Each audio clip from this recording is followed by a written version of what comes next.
কেউ সীমান্ত পিলার অতিক্রম করবেন না।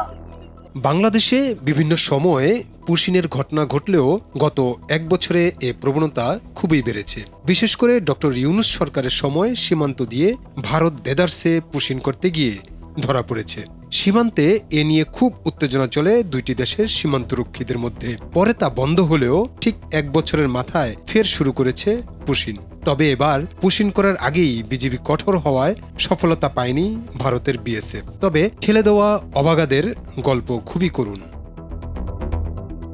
সীমান্তের ওপারে চোখ বেঁধে হাত ভেঙে ফেলে রেখে যাওয়া হয় তাদের। ভারতের অভ্যন্তরীণ রাজনীতির নির্মম দাবার গুটি হয়ে রাতারাতি রাষ্ট্রহীন ও উদ্বাস্তু সংকটে পতিত হয় শত শত মুসলিম পরিবার। বাংলাদেশের ২০২৪ সালের ঐতিহাসিক পট পরিবর্তনের পর থেকে ভারতের আসল রূপ ফুটে ওঠে। রাতের অন্ধকারে জোরপূর্বক মানুষকে বাংলাদেশে ঠেলে দেওয়া বা পুশিন করার এই নিষ্ঠুর খেলা এখন দুই দেশের সম্পর্কে নতুন সংকটের জন্ম দিয়েছে।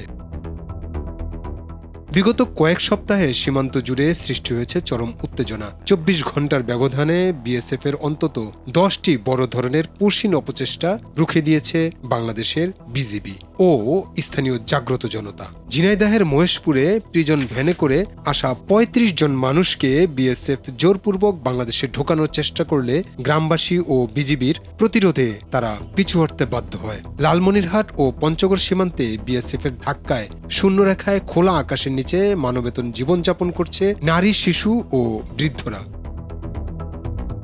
এই চরম সংকটের নেপথ্যে রয়েছে ভারতের বিশেষ ভোটার তালিকা সংশোধন কর্মসূচি বা SIR।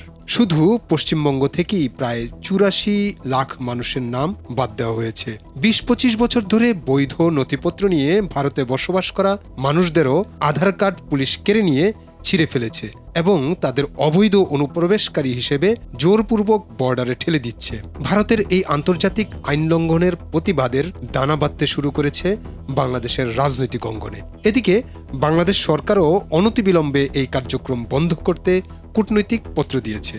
বাংলাদেশি বললে এটা সলিউশন হয়ে যাবে। বাংলাদেশি তাদেরকে প্রপার চ্যানেলে কূটনৈতিক মাধ্যমে এটা প্রমাণ করতে হবে, ভেরিফিকেশন করতে হবে, দেন তাদেরকে আমাদের যে প্রচলিত পদ্ধতি আছে ICPর মাধ্যমে তাদেরকে হ্যান্ড ওভার করবে, তখনই আমরা তাদেরকে বৈধভাবে গ্রহণ করব। সীমান্তে নির্বিচার হত্যা আর বলপূর্বক পুশিন কোনো সভ্য প্রতিবেশীর আচরণ হতে পারে না। আগামী ৮ থেকে ১১ জুন নয়াদিল্লিতে অনুষ্ঠিতব্য মহাপরিচালক পর্যায়ের বিজিবি বিএসএফ সীমান্ত সম্মেলনে বাংলাদেশ এই অবৈধ কার্যক্রমের কড়া জবাব চাইবে। বাংলাদেশ সীমান্তে আর কোনো অন্যায্য আধিপত্য বরদাস্ত করা হবে না। বিজিবি এবং সার্বভৌম জনতার এই কঠোর অবস্থান তারই আমোঘ প্রমাণ।